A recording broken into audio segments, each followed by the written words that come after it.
આ બિન રાજકીય મંચ છે એની અંદર સુરતના ધારાસભ્યને પણ મેં આવકાર્યા અને આત્મા અમરેલી જિલ્લાના એક ધારાસભ્યની ખેડૂત પ્રત્યે જાગી છે અને મારા ચાલુ ભાષણોમાં મારા સમક્ષ આ વાત આવી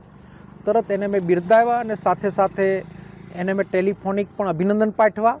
અને એ જ્યારે મને ટાઈમ આપે ત્યારે એનું મોઢું મીઠું કરાવવા જઈશ, કારણ કે આ ખેડૂતનો પ્રશ્ન છે. ખેડૂતના મુદ્દે બે ધારાસભ્યો ખેડૂતો માટે બહાર આવ્યા છે,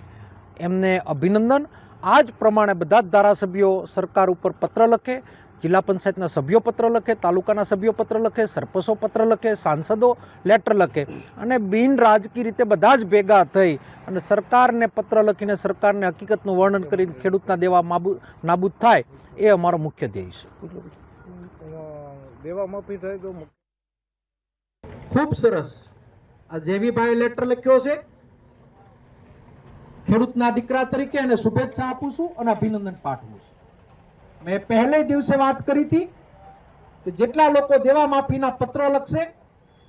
એને પણ હું અભિનંદન આપીશ અને એના ભાગરૂપે જાહેર મંચ ઉપર પરેશભાઈ ધાનાણીએ મારું ધ્યાન દોર્યું, પૂર્વ વિરોધ પક્ષના નેતા છે, ધ્યાન દોરતાની સાથે જ અહીંયા ચાલુ માયકે અમે સીધા જ એને અભિનંદન પાઠવા અને શુભેચ્છા આપું છું કે જેવીભાઈ ખેડૂતના તમે નેતા બની અને ખેડૂતનો અવાજ ઉપાડો